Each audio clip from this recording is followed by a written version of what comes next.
Okay, so hello everyone, my name is Mattia Manzati, and hope you had a great day yesterday. Hope you have one too today. So I want first to say hello everyone, a huge shout out for the organizer who organized this beautiful conference, and thank you for inviting me to this conference for another year. I'm Mattia Manzati. Maybe you remember me. I spoke here in Alicante last year about something called Effect, which is all about computations. And I just want to point you out that yesterday, the Effect conference was announced. So if you're interested, just go there and grab your tickets. But the first thing that you would say is, well, processes, StateCharts, and workflows. What does they actually mean with React, you know? Well, I don't know either, so I just put here a React component, so that's it. I can call it a React talk. Okay, so now let's go over, and I want to start by telling you a story. And that's the story about a very special restaurant in Italy. This very special restaurant is lost in a very small village, and this village is so magical, is so different from the rest of the world that the people think that in that village time has stopped.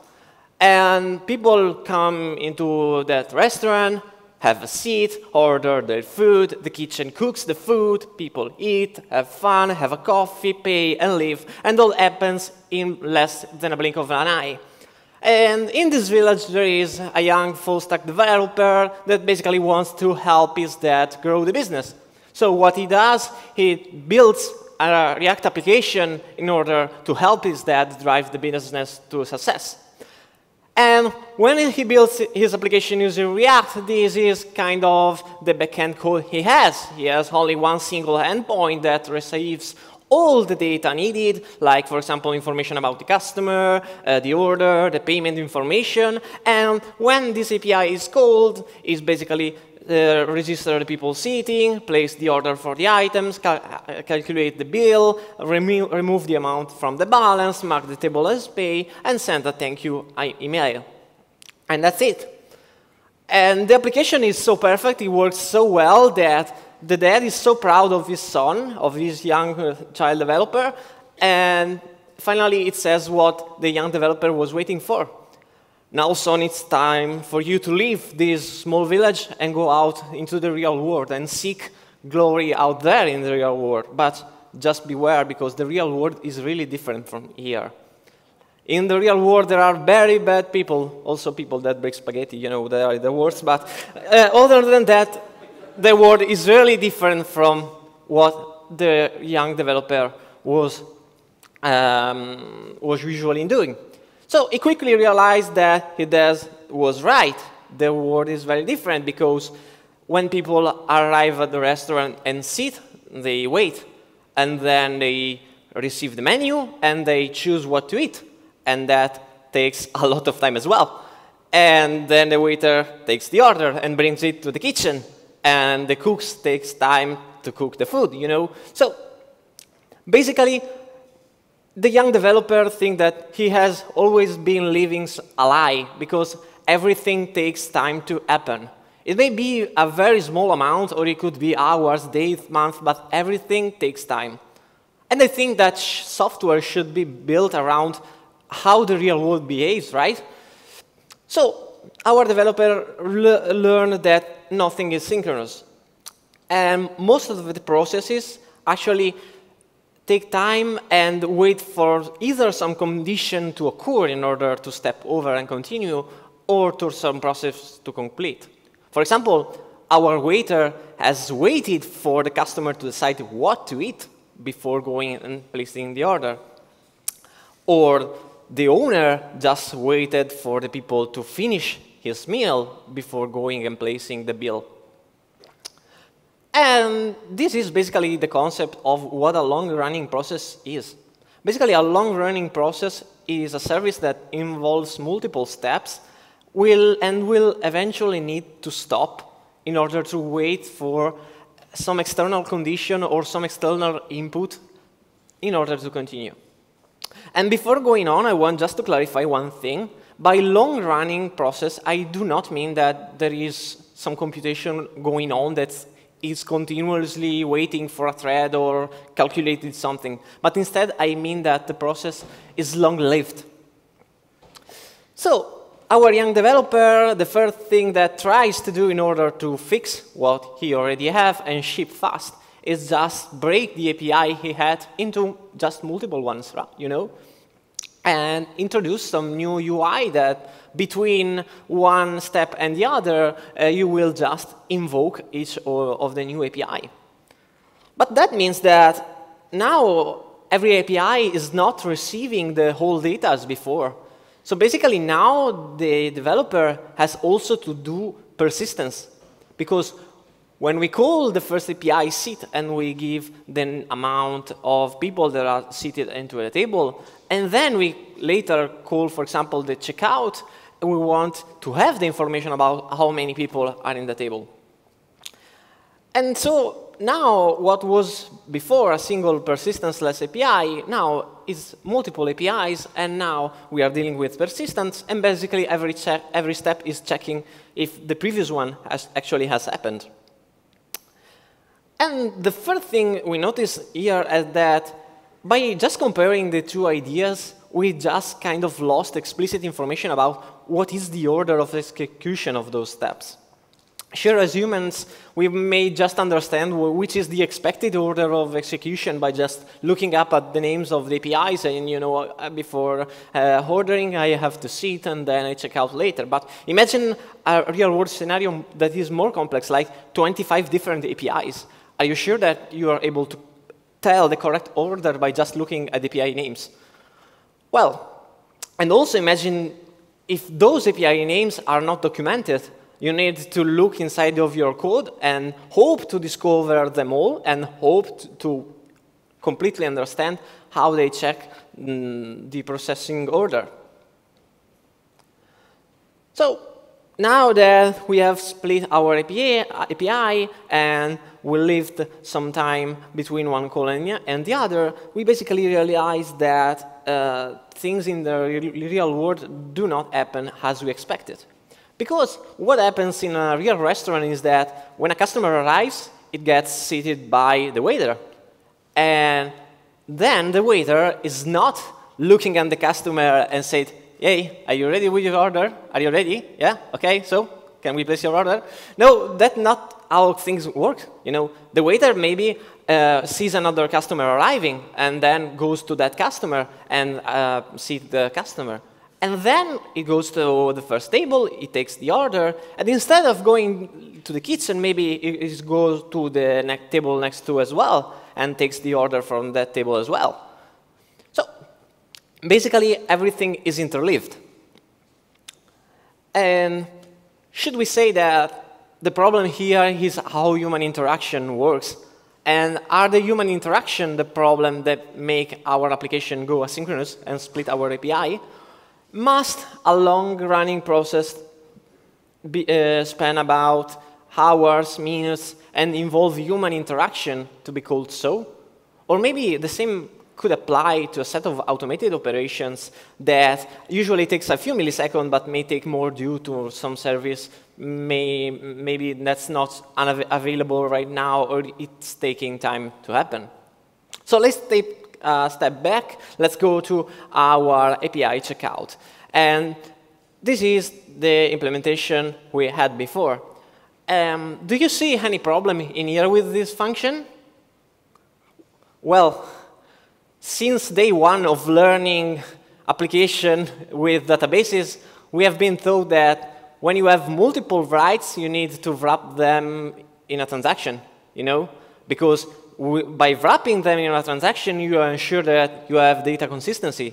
Either all will happen, or everything will be aborted as it was never actually asked for. So either today we did not learn the lesson, because here in our code, for example, what happens if we call an external payment service and that's a seed, and then we mark the table as paid, and then we fail?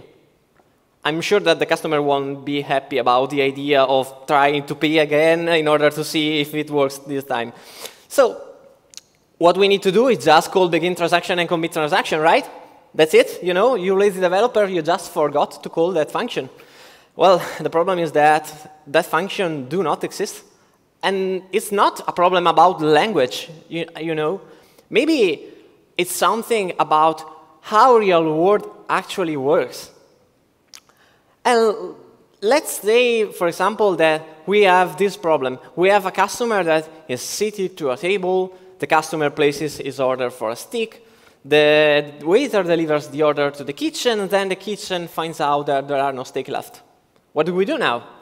We cannot expect the real world to just roll back magically. The customer never arrived, the order was never placed. You know, that's not how reality works.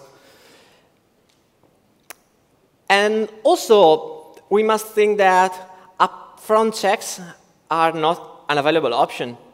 Because even if we try to check if there are steaks in the fridge, that is only one problem we may have. What happens if, for example, there is one steak, and then the kitchen cooks the steak, and the steak got burned? Now what do we do? That's another problem we have to deal with. So, as we have just learned, basically, every long-running process involves multiple and different systems. And that means that when we are dealing with multiple systems, we basically are throwing input to system and waiting for the output. So I would say that also users maybe are an external system too. And if you think about it, well, the user is just an agent that looks at a question that is on the screen and presses button on the keyboard and replies. So maybe one day in the future we will get a chip into our head and we'll have REST APIs in order to interact with our head, right? And well, so now I just wanted to put a beer slide because, you know, everyone had beer, so why not? Maybe I got sponsored as well. So, well, now we have seen the thing that basically every system has at least, every application has at least two systems. We have always the application system and the user system interacting with that application. So that means that ACID classical transactions are not an available option and they are useless. Not quite, because ACID transactions are actually very useful in local systems. So, for example, the software may be always consistent and ACID within its writes, and the user may be also always consistent within its replies to the question he receives. But can we say that if both are ACID compliant, then the whole system is ACID compliant? Well, here we go to the concept of what a saga is. And basically, a saga is, instead of having some long-running process with a long-running transaction that spans the entire flow, what we do here is instead we split each work we do into little smaller transactions. And as long as those transactions are ACID compliant, what we can do then is just chain those together one after the other. So back to our example of our checkout API, for example, we may have a sequence of 3 different transactions. We try to process the payment, and if that succeeds, then we mark the table as closed, and only if that succeeds as well, then we send the thank you email. So, as you have seen, I've put in there an arrow, and that arrow means that we have now the first requirement in order to have a long-running process. We need some kind of communication layer. And that communication layer is very important because that communication layer is exactly what kicks in from one process to the another, from one transaction to the another. Basically, that arrow is the thing that is keeping up all of our system. So when you implement that communication layer, the thing that you need to keep in mind is that you have to somehow have some system that is reliable. And introducing that kind of messaging system, basically, opens for two ways of dealing with communication. The first way to deal with that is called choreography. And basically, what we do is we let each service listen from the event from the previous service one. Like, for example, here we have that when the payment process happens, we close the table, and then when the table is closed, we raise an event, and then the next step will listen for the table close event, and then raise a send thank you email. And that is one way of doing that. But this kind of smells like the same we had before with our API split it into multiple ones, because now the entire flow is not located in a single point, but is distributed all over our code base. So the other option is called orchestration. And basically, orchestration is something where you have a single point that is responsible of orchestrating, like in an orchestra, everything that happens in your system. And now every system just cares about doing its own work. And everything, again, is tied together by communication, by messages. And this thing is for sure more clear than the other one, because we can just have a look at the closed table flow without even knowing the actual implementation, and that's really clear what it does. And that also enables our application to make events as a whole, you know. Basically, now we can introduce new flows into our application without even touching existing services. Now, for example, we can introduce a flow where the table is offered a liquor when a guest is seated. And based on that, basically, we can introduce any kind of flows. Like, for example, you can have also report flows. And all of these flows we have seen right now share the same challenges that a long process offers. So, again, what happens with failures? Up to now, we have just seen the happy path. You know, as humans, we always think first about the happy path and later about failures. But as a developers, I would argue that we should do the opposite. First, think about how to handle failures, and then later handle happy path. So remember our food burnt example.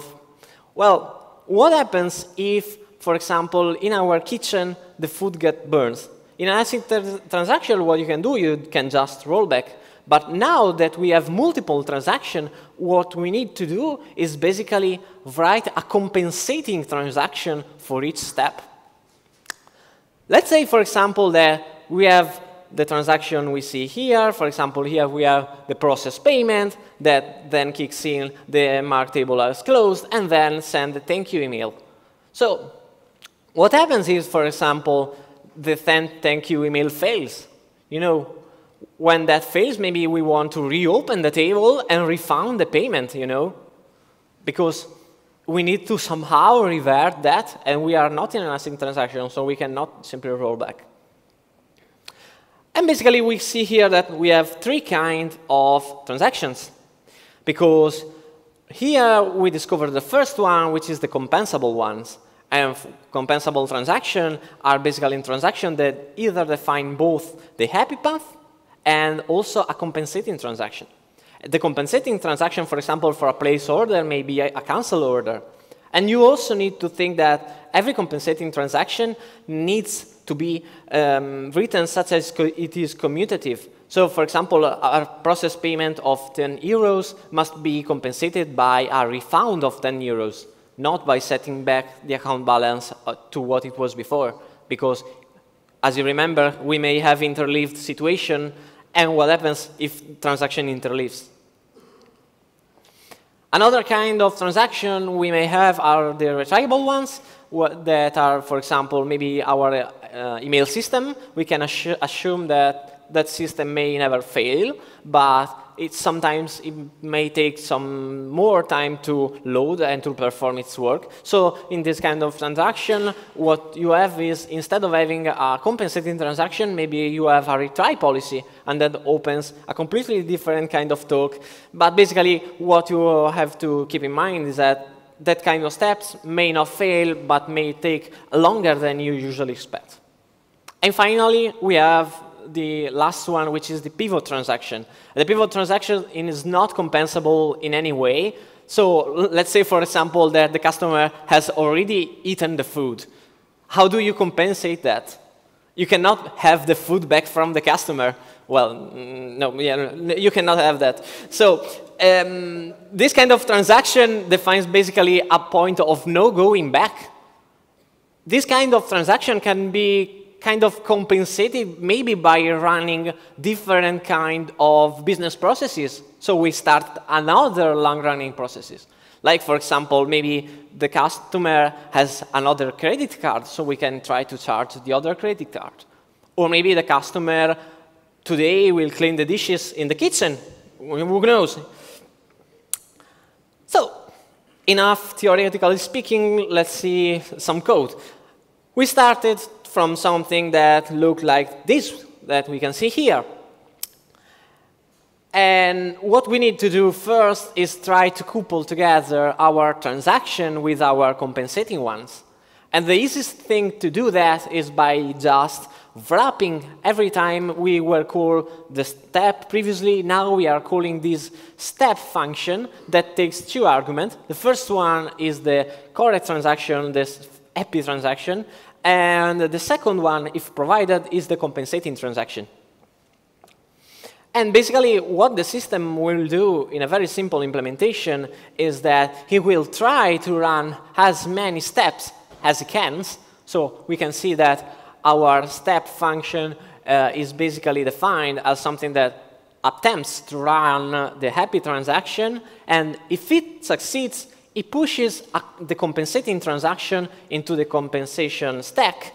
And then, if some kind of error happens, what we do is then we execute all the compensation for the steps that we already successfully did. So now back to our example. Here you can see that now if I run the same code that we have before, but for some reason marking the table as closed failed, now the system will automatically call the refund amount.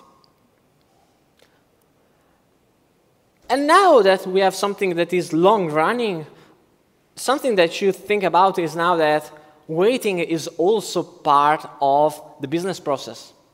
So instead of sending immediately a thank you email, for example, it would make more sense something like maybe, you know, wait for a week and then send it later, so maybe the customer will come back, you know. And what happens if between that step and 1 week later, the server stops? Or we have some issue and we need to restart everything? Well, we need indeed to involve again some kind of persistence. So the first thing that we can do in order to involve persistence is give each step a persistence identifier that is used basically to persist if that step happened and has been successful or not. And now we can see that with our implementation, what we do here is basically check before trying to run the transaction if that already has been run in the persistence, because you know you may be in the state where you are basically re-executing a flow that was interrupted before, and if not, we run the transaction as before and we set the result into the persistent, either a successful one or a failed one, and then we get the results back from the persistent. So we always use what we persist. And now you can see here, for example, by the image that the second time I try to call our flow again, what happens is that the flow exits immediately, because you know all of the steps have already been executed. So what the flow does is just basically run through all of them and return the result. So does that mean that we kind of find a way to have an ACID system, you know? Well, it is atomic because all transactions or compensating transaction will be executed eventually. It is consistent because each transaction is consistent in its own service. and the whole system will be eventually consistent. And it's durable because each step commits its internal data. But here we are missing the I, the isolation. And what does that mean? Well, let's say that, for example, there is a process of payment ongoing, and a customer at the table places an order for an additional item at the menu. What do? Should we cancel the payment flow? Or should we wait for the payment to complete and then later process the new order? Well, that kind of seems like a global lock, and that's no good. We are basically going back to the initial problem. And also, let's remember that every previous transaction actually already committed data into its own storage. So there are maybe some inconsistent states for the viewer system, because you may already have, for example, the money in your bank account, but the table may be not marked as paid yet. And all of those problems are due to lack of isolation. So maybe the best option is try to model, instead of the transaction, model all around the states and fully embrace that middle state where data is actually inconsistent for a moment. And then that is basically what StateCharts are doing with State Machine. They are basically a model that is all about state events and fully embraces those in order to build our application. And to be honest, today I will speak about StateChart, which is more than a specification about State Machine, but I would say that the same would apply to State Machine. The concept is always the same. Back to our flow, for example, we see that now transitions between states are explicit. So the likelihood of unintended behavior is heavily reduced, and we produce a more robust application. And the key thing to notice here is that, unlike in sagas that we had before, now transactions do not take time to complete. Transactions in StateChart are immediately. So that means that we have to embrace those waiting stats. Again, I cannot tell that more times.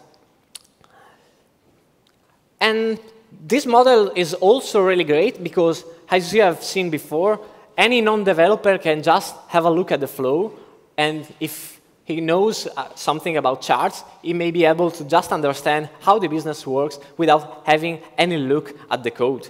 And there are basically this kind of DSL that is built all around about building business processes. And this is really great because, as I said before, it can maybe very well understood by domain expert. It also means that maybe some domain expert may do the work you should do. Usually, you know, implement some new flows. You can let it do to the domain expert and do nothing. That's great. And it also gives a bird's eye view to the entire flow without looking into the code, as I said before. Another thing is that StateCharts are also defined in a structure that is basically JSON. So that means that it does not involve code, it is persistence, and it can be serialized. So let's take, for example, a long-running process. And here, our long-running process, we cannot think as a process something that starts and will be forever modeled as we started. Applications change over time, and same does business requirement change over time. So even our flow may change, and now we have, for example, the concept of waiting the chef to greet the table before asking for the card number, and if the chef takes too much time to arrive, then we go again to wait to the card number. So what happens if there are running processes? What happens if we update the flow definition, but there are still running instances? What do? Well, we have basically different options that are based on what are your business requirements. The first simpler one is basically say, I don't care. I continue to execute the old definition of the state machine. And that works because since the definition can be serialized, you can just maybe store somewhere all the definition with all of the revision of the state charts and continue to execute them. And just update the implementation of the systems, as we have seen before. And another option may be just to update the definition and try to restore the machine state. And that kind of works, but as it works.